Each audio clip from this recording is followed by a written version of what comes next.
Hello, hello everyone.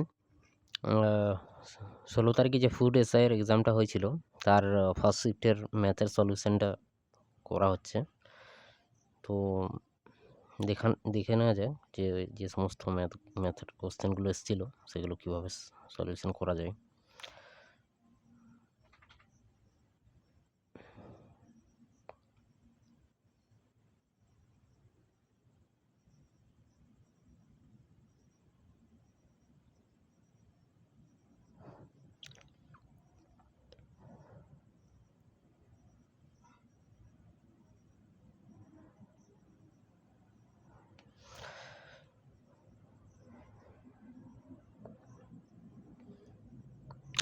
আচ্ছা, এখানে ৪ নম্বরে যে কোয়েশ্চেনটা বলেছে ৪ নম্বরে যে কোয়েশ্চেনটা বলেছে, দুটি পাইপ এ এবং বি একটি ট্যাঙ্ক যথাক্রমে ১৫ মিনিট এবং ২০ মিনিটে ভর্তি করতে পারে। উভয় পাইপ একসাথে খোলা হয়, কিন্তু ৪ মিনিট পর এই পাইপটি বন্ধ করা হয়। ট্যাঙ্কটি ভর্তি হতে কত সময় লাগে? আচ্ছা, এখানে এ পাইপ আর বি পাইপ, দুটো পাইপ আছে, যার সময় লাগে কত? ১৫ মিনিট আর ২০ মিনিট। এদের এলসিএম নিতে হবে। এলসিএম ৬০ নিলাম, ৬০। সুতরাং এদের এফিসিয়েন্সি কীভাবে বেরোবে? না, এটাকে ভাগ করে বেরোবে। ১৫ ৪ ৬০, ২০ ৩ ৬০। ঠিক আছে। এর মানে এফিসিয়েন্সি ৪ আর বি এর এফিসিয়েন্সি ৩। মিনিটে ৩ ইউনিট করে ভর্তি করতে পারে। এবারে এখানে যেটা বলেছে যে কিন্তু ৪ মিনিট পর এ পাইপটি বন্ধ করা হয়। ৪ মিনিট পর্যন্ত এই দুটো পাইপই একসাথে খোলা ছিল। ঠিক আছে, যেহেতু বলেছে উভয় পাইপ একসাথে খোলা হয়, ৪ মিনিট পর্যন্ত এরা একসাথে কাজ করেছে। ৪ মিনিটে একসাথে যদি করে কত? ৭ ইউনিট ভর্তি করতে পারে। আর ৪ মিনিট যেহেতু ৪ গুণ হবে, সুতরাং ৭ ৪ ২৮ ইউনিট মানে জল ভর্তি করে দেবে। তাহলে ৬০ থেকে ২৮ ইউনিট বিয়োগ করলে আর থাকছে ৩২ ইউনিট। এইবারে বলছে যে এ পাইপ তো বন্ধ হয়ে গেল ৪ মিনিট পর, ট্যাঙ্কটি ভর্তি হতে কত সময় লাগে? তাহলে এ পাইপ যদি বন্ধ হয়ে যায়, তাহলে বি পাইপটা ভর্তি করবে এই ৩২ ইউনিট। সুতরাং বি এর এফিসিয়েন্সি কত? ৩।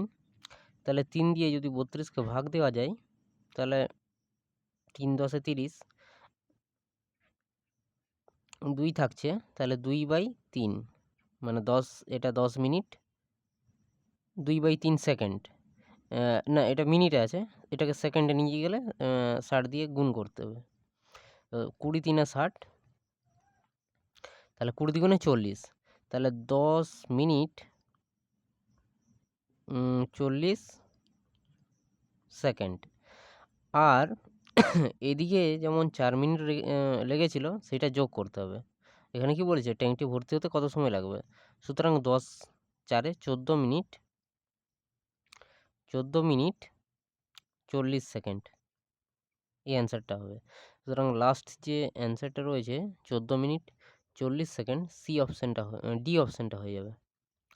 ডি অপশানটা হয়ে যাবে। আচ্ছা, এরপর যেটা বলেছে যে রাজু ৫ এর দাগেরটা, রাজু ও পরম যাত্রা শুরু করলো।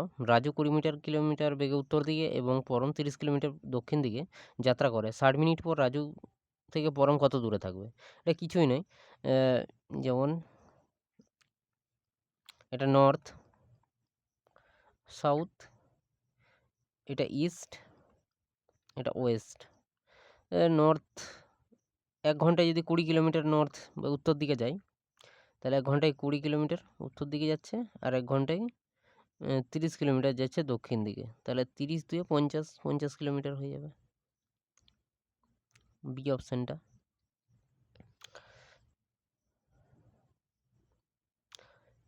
এরপর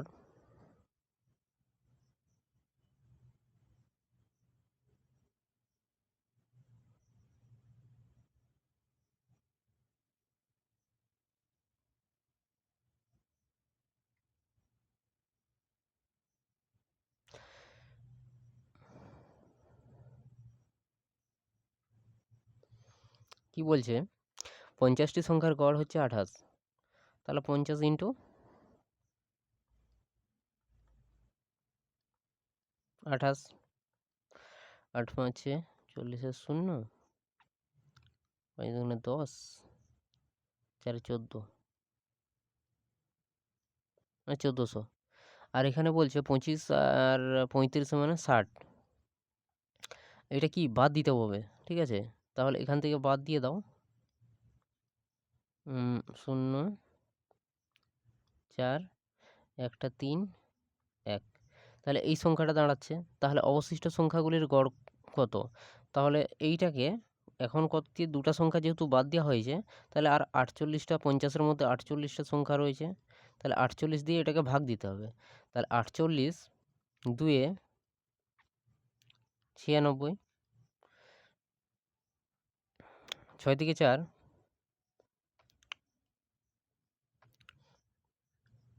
10 4, আচ্ছা 9 14,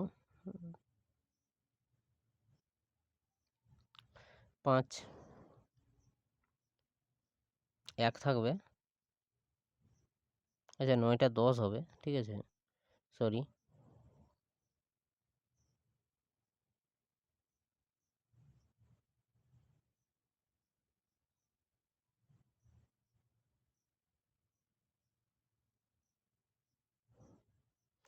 এটা হবে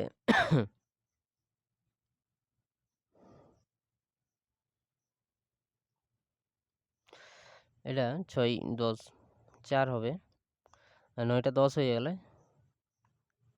4 নামবে। 14 4 হাতে 1 2 1, ঠিক আছে।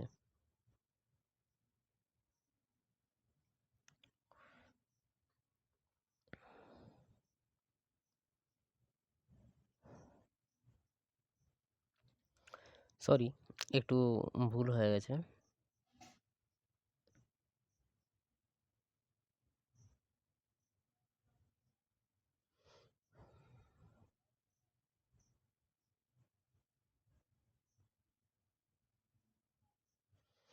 এখানে 48 দুগুণে 96,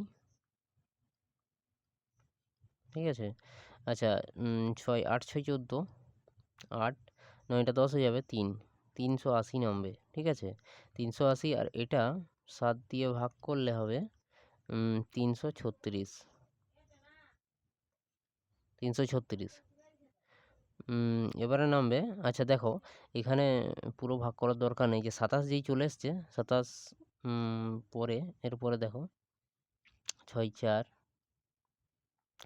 3 5, 5 নয় 4, 3 4, 4 44। এবারে দশমিক দিয়ে 0। আচ্ছা এটা 9 দিয়ে যাবে, ঠিক আছে। এটা 9 মানে এই বি অপশানটা হবে 27.92 হয়ে যাবে। 27.92 বি অপশানটা হয়ে যাবে। আচ্ছা এরপর 7-এর দাগেরটা বলেছে,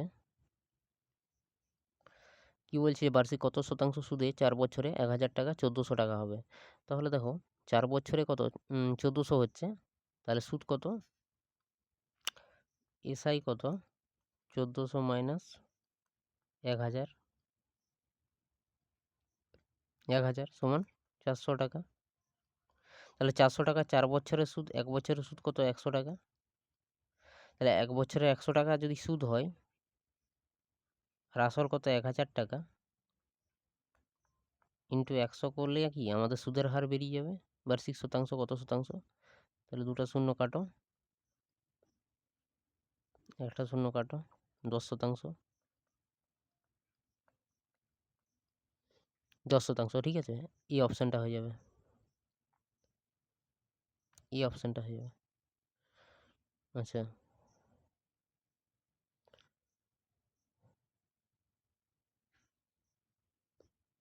এরপরে নিচে একটা আছে 10-এর দাগেরটা,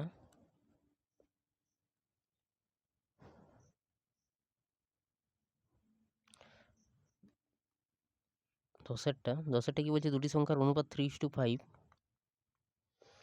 3:5 আর প্রতিটি সংখ্যাকে 10 দ্বারা বৃদ্ধি করা হয়, তাহলে অনুপাত হবে 5:7।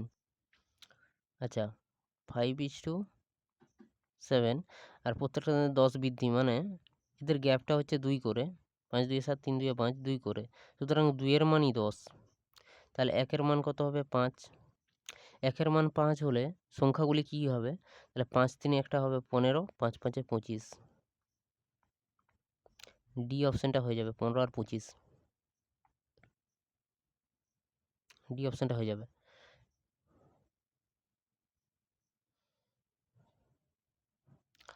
আচ্ছা, এরপর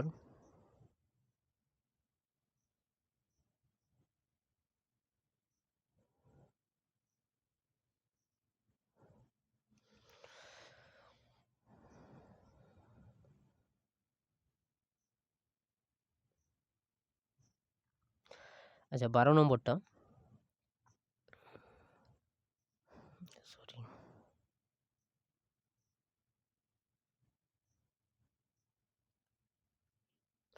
12 নম্বরটা কি বলছে?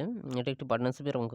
একটি ব্যবসায় এবিসি যথাক্রমে 26,000, এত হাজার 10,000, 29,000, 10,000 বিনিয়োগ করে বছরের শেষে এত টাকা লাভ হয়। তবে বি এর লভ্যাংশ কত? দেখো এই শূন্যগুলো এলিমিনেট করে দেওয়া দরকার। তাহলে A is to B is to C, তাহলে কত হবে? 26, সরি 26, 34, 34 আর কত 10, এটাকে কাটলে হয় 13, 17, 5, এটা টোটাল হয় 17, 17 আর 13তে 30, 5 35, টোটাল 35। আচ্ছা বিনিয়োগ করেছে, শেষে কত? এত লাভ হয়েছে। তাহলে বি এর লভ্যাংশ কত, মানে লাভের অংশ কত? তাহলে বি এর কত শেয়ার? 17 শেয়ার। তাহলে 17 বাই 35 গুণিত 3500, তাহলে 35কে 35 দিয়ে কাটলে 100, তাহলে 1700, বি এর শেয়ার 1700। সি অপশানটা হয়ে যাবে, সি অপশানটা, সি 1700। আচ্ছা, এরপর 14 দাগের কোশ্চেনটা, 14 দাগের কি বলেছি যে লসাগু করতে হবে, এলসিএম, ঠিক আছে? যে লসাগু কি ভগ্নাংশের লসাগুর ক্ষেত্রে উপরে বা লবের লসাগু করতে হয়, আর হরগুলো কি করতে হয়? গসাগু করতে হয়, ঠিক আছে? আচ্ছা এখানে দেখো 2 9 14, এই হরের কোনো মানে গসাগু হবে না আর কি, মানে 1 হবে, কারণ কারো উম, ভাগ যাচ্ছে না কোনটাকেও, ঠিক আছে? 3টেকে ভাগ যেতে হতো কিন্তু ভাগ যাচ্ছে না। আর এদের তাহলে লসাগু তাহলে কত হবে? যেহেতু কমন ফ্যাক্টর নেই, তাহলে 5 গুণ 8 গুণ 11, তাহলে 8 5 40 গুণ 11, 11 4 44, 0, 440। সি অপশানটা হয়ে যাবে, সি অপশানটা।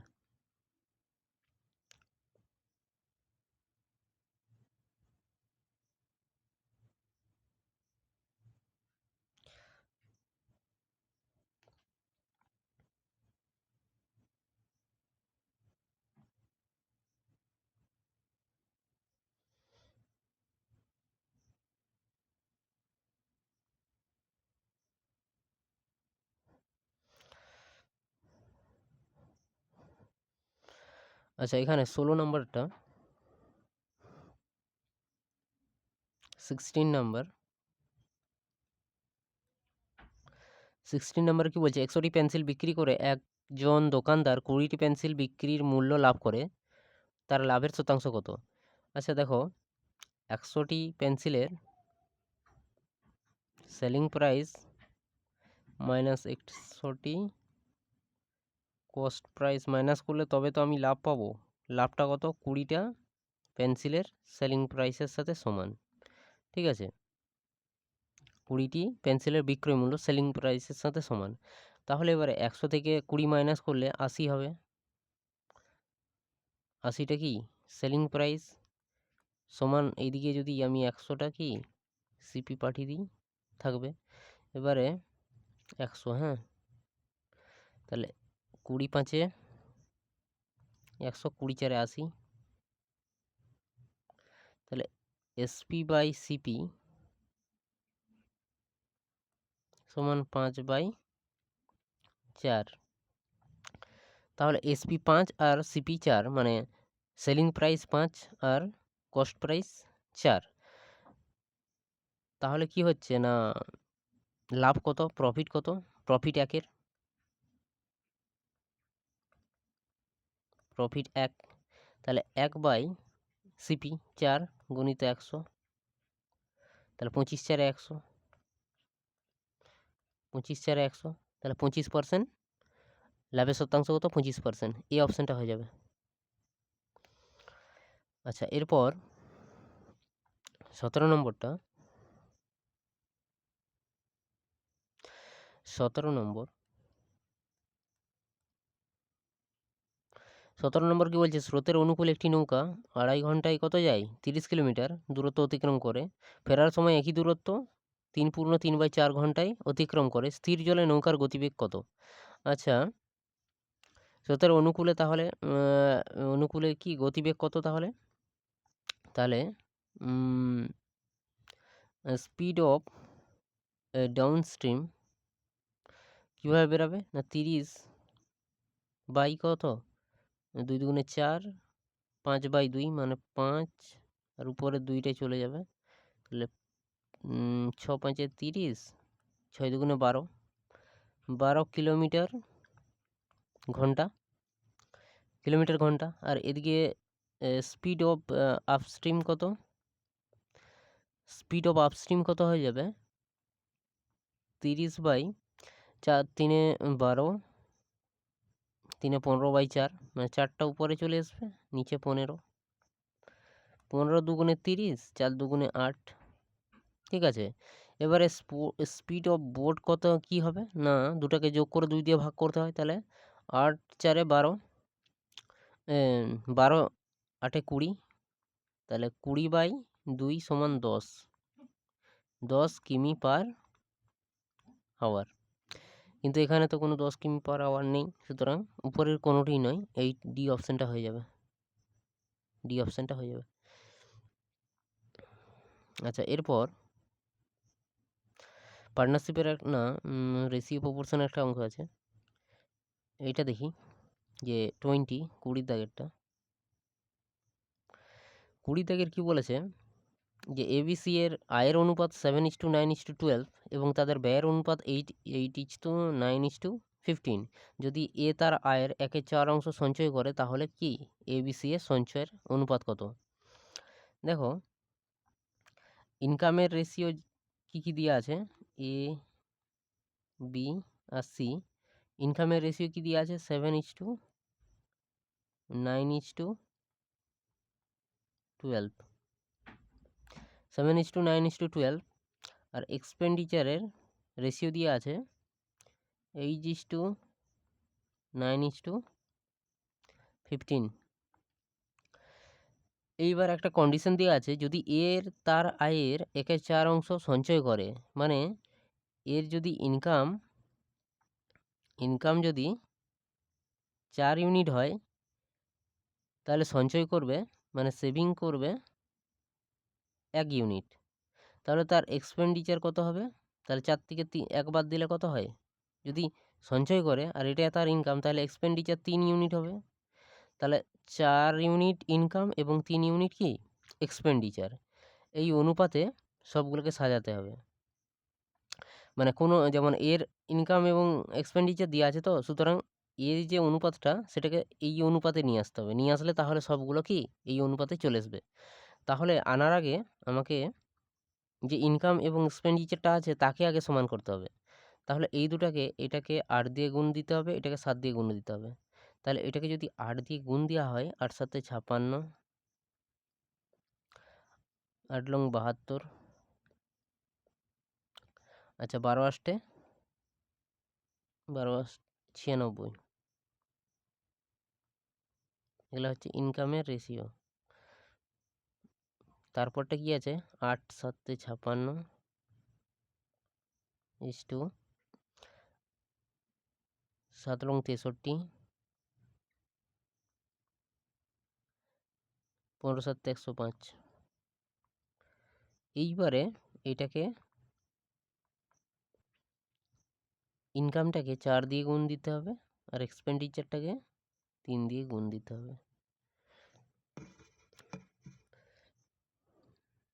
আচ্ছা, উপরটা আমি একটু মুছে নিই।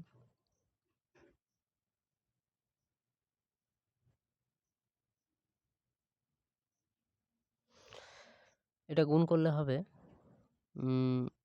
56, 4 5 20, 4 6 24, মানে সরি 4 5 20, 4 6 24 মানে 224। তারপরটা হবে 7 4 28, 4 2 8, 7 4 28 মানে 280, 288, 4 2 8, 7 4 28। ঠিক আছে। আচ্ছা, 9 4 36, 4 6 24, 4 6 24 4 2, 9 4 36, 2 38, 84। আচ্ছা, এরপর আছে কত 3 দিয়ে 6 3 18, 8, 5 3 15, 16, 168। আচ্ছা, 3 3 9, 6 3 18,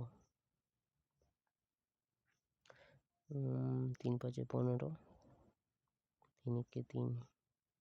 এগুলোকে মাইনাস করে দিতে হবে। আচ্ছা দেখো, এটা ইনকাম, এটা এক্সপেন্ডিচার। এখান থেকে এটা বিয়োগ করলে তবে আমার কি সেভিংস পাওয়া যাবে। এখানে কি চেয়েছে যে সঞ্চয়ের অনুপাত কত, ঠিক আছে। তাহলে এটা